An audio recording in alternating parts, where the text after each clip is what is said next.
Hi friends, welcome back. ఈ రోజు వీడియోలో మనము జావా 7.0.8 వర్షన్ ఇన్స్టాలేషన్ చూద్దాము.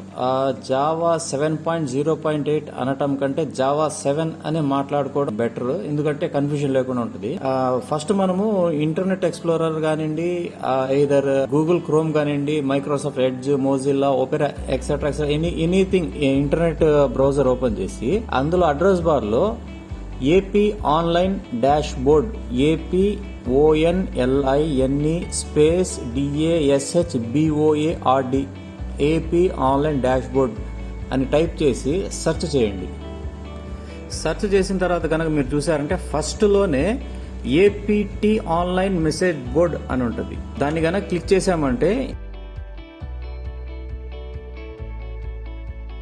ఆ సైట్ లో మనం స్క్రాల్ డౌన్ చేసామంటే అందులో డౌన్లోడ్స్ అని కనపడుతుంది. ఆ డౌన్లోడ్స్ లో మీరు కనుక గమనించారంటే డౌన్లోడ్స్ బాటమ్ రైట్ లో క్లిక్ ఫర్ మోర్ అని ఉంటుంది. ఆ క్లిక్ ఫర్ మోర్ అనే దాన్ని క్లిక్ చేశారంటే ఇంకొక విండో ఓపెన్ అవుతుంది, డౌన్లోడ్స్ విండో.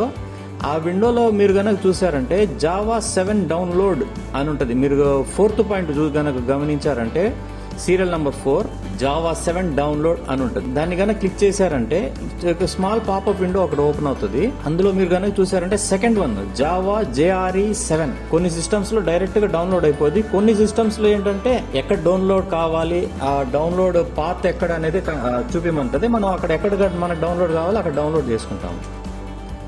ఆ డౌన్లోడ్ అయిపోయిన తర్వాత మీరు కనుక చూసారంటే ఇది గూగుల్ క్రోమ్. ఇది క్రోమ్ లో కనుక చూసామంటే మనకు లెఫ్ట్ సైడ్ లో మనకు డౌన్లోడ్ అయింది కనపడుతుంది. డౌన్లోడ్ అయిన మన exe ఫైల్ కనపడుతుంది, JRE7U80 ఫర్ విండోస్ అనేసి. దాని మీద క్లిక్ చేసామంటే మనకు సెక్యూరిటీ అడగది. సెక్యూరిటీలో వచ్చేసి SR నో కన్ఫర్మేషన్ అడగద్ది. ఇక్కడ మనం ఎస్ అని ప్రెస్ చేస్తాము. ఎస్ అన్న తర్వాత ఇక్కడ చూడండి జావా సెటప్ అనేది వస్తుంది, వెల్కమ్ టు జావా. ఇక్కడ ఇన్స్టాల్ అని కనపడుతుంది. ఇన్స్టాల్ మీద క్లిక్ చేయండి.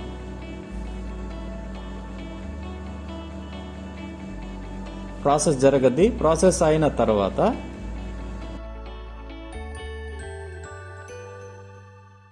క్లోజ్. సో మన జావా ఇన్స్టాలేషన్ అయిపోయింది. అంతే. Thank you very much.